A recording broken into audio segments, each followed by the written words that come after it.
Bismillahirrahmanirrahim. Assalamualaikum warahmatullahi wabarakatuh. Selamat pagi menjelang siang anak-anak. Nah, pelajaran hari ini adalah pelajaran matematika peminatan. Nah, dalam matematika peminatan di semester 1 kita akan mempelajari 2 bab. Silahkan diperhatikan materi-materi yang akan kita bahas dalam semester 1. Nah, untuk teman hari kita akan tentang bab 1, yaitu fungsi trigonometri atau persamaan trigonometri. Nah, dalam pertemuan pertama ini, materi yang pertama adalah fungsi trigonometri, yaitu pengertian fungsi trigonometri. Nah, di sini ada gambar perbandingan trigonometri. Nah, ini kita sudah pelajari sebelumnya di kelas 10 ya. Jadi kita hanya akan membahas lanjutan dari kelas 10 ke kelas 11. Nah, perhatikan gambar di samping. Perbandingan trigonometri untuk sudut alfa masing-masing adalah sin alfanya itu y per r, untuk cos alfa adalah x per r, dan untuk alfa adalah y per x. Nah, yang selanjutnya nilai fungsi trigonometri. Nah, untuk menentukan nilai fungsi trigonometri sama dengan cara menentukan fungsi linear. Nah, yaitu dengan cara mensubstitusikan nilai variabel yang diberikan ke dalam fungsi. Nah, contohnya seperti ini. Tentukan nilai fungsi dari fx 2 sin x jika nilai x-nya sama dengan 45 derajat. Nah, nilai x-nya ini sudah diketahui. Nah, ini yang akan disubstitusikan ke dalam fungsi x-nya. Nah, cara menjawabnya yaitu fx-nya sama dengan 2 sin x, x-nya itu 45 derajat. Langsung saja disubstitusi, ganti x-nya menjadi 45 derajat. Jadi 2 sin 45 derajat. 2 sin dari 4 adalah 1/2 akar 2. Jadi langsung saja dikalikan, 2 dibagi 1, 2. 2 dibagi 2 sama dengan 1. Jadi hasilnya akar 2. Bisa dipahami sampai di sini ya. Nah, yang selanjutnya adalah grafik fungsi trigonometri. Nah, dalam fungsi trigonometri ada namanya fungsi trigonometri yang sederhana.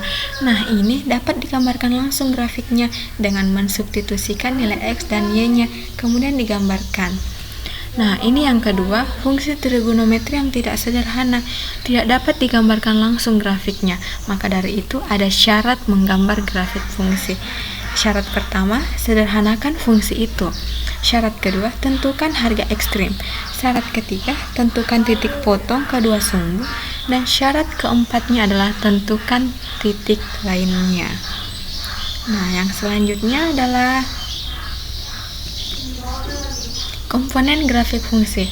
Nah, dalam fungsi trigonometri ini ada beberapa komponen yang harus kita ketahui. Nah, komponen pertama yaitu nilai maksimum fungsi, adalah nilai ordinat tertinggi yang dicapai oleh fungsi itu. Yang kedua adalah nilai minimum fungsi, adalah nilai ordinat terendah yang dicapai oleh fungsi itu. Dan yang ketiga adalah periode fungsi, yaitu besarnya interval sudut yang diperlukan untuk melakukan satu putaran fungsi. Nah, jika kita sudah mengetahui komponennya, maka kita akan dengan mudahnya menggambarkan grafik fungsinya. Nah, ini ada gambar grafik fungsi trigonometri. Ini adalah gambar grafik yang sederhananya. Kalian sudah pernah melihatnya di kelas 1 ya. Nah, ini grafik fungsi sinus dan grafik fungsi kosinus. Dan ini adalah grafik fungsi tangens. Jadi perhatikan, ini adalah nilai letak titik maksimum atau titik minimumnya. Titik maksimum paling atas dan titik minimum paling bawah. Nah, ini adalah periodenya. Jika dibentang akan menjadikan garis bilangan. Nah, ini adalah sudutnya. Ini dalam bentuk sudut dan ada juga dalam bentuk radiannya. Nah, yang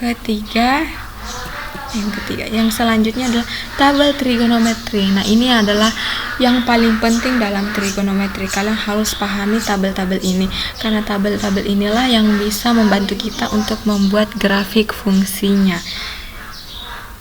Nah, minimal kalian hafal yang 0 sampai 90 derajat ini. Nah, yang selanjutnya bentuk umum fungsi trigonometri. Nah, bisa perhatikan bentuk umumnya ada 3. Nah, penjelasannya.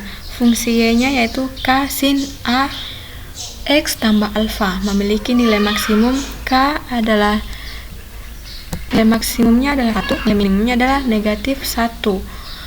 Dan periodenya adalah 360 derajat per alfa. Begitu pula untuk nilai cosnya. Jadi ini nilai maksimumnya ini sudah ditentukan dari gambar sebelumnya ya, gambar grafik sebelumnya atau dari tabel trigonometrinya. Jadi ini adalah rumus umumnya dari fungsi trigonometri. Dan yang ketiga adalah fungsi tan-nya. Di sini tan-nya nilai maksimumnya adalah tak terhingga dan nilai minimumnya negatif tak terhingga. Jadi bisa dipahami sampai sini ya, bisa diperhatikan. Nah, sekarang contoh pertanyaannya. Nah, tentukanlah nilai maksimum, nilai minimum periode setiap fungsi berikut. Nah, ini ada 5 sin 3x kurang 60 derajat. Nah, seperti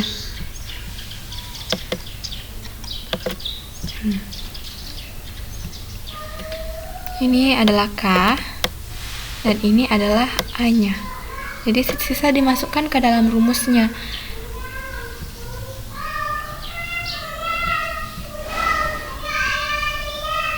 Nilai K-nya adalah 5. 5 dikali 1, 5. Jadi nilai maksimumnya adalah 5. Nilai minimumnya adalah 5 dikali negatif 1. Dan periodenya adalah 360 derajat per 3 sama dengan 120 derajat. Nah, begitu pula nilai cos dan tan bisa diperhatikan ya, sama saja, tinggal disubstitusikan atau dimasukkan nilai K dan nilai A-nya dalam rumusnya. Nah, yang selanjutnya contoh kedua adalah membuat grafiknya. Nah, di sini lukislah fungsi trigonometri fx 3 sin x dalam interval x lebih besar dari 0 derajat dan x lebih kecil atau sama dengan 360 derajat. Nah, bisa diperhatikan bentuk grafiknya. Nah, karena di sini kita sudah mengetahui nilai K-nya adalah 3, jadi otomatis nilai maksimumnya adalah 3 dan nilai minimumnya adalah negatif 3. Nah, yang bercetak tebal ini, garis tebal ini adalah fungsi umumnya. Nilai 1 untuk 90 derajat adalah, ini nilai untuk 90 derajat nilainya adalah 1. Nah, karena di sini kita mengetahui nilai maksimumnya 3, makanya kita 90 derajatnya juga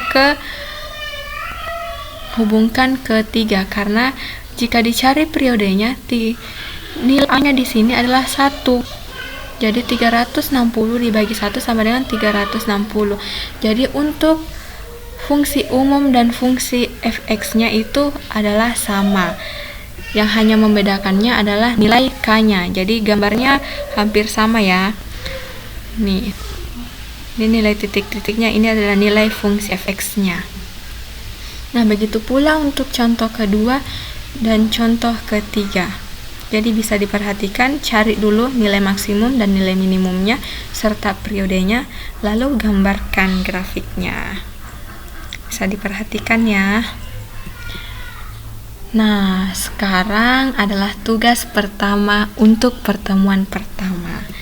Di sini tugasnya adalah gambarlah grafik setiap fungsi trigonometri berikut dalam interval x lebih besar atau sama dengan 0 derajat dan x lebih kecil atau sama dengan 360 derajat.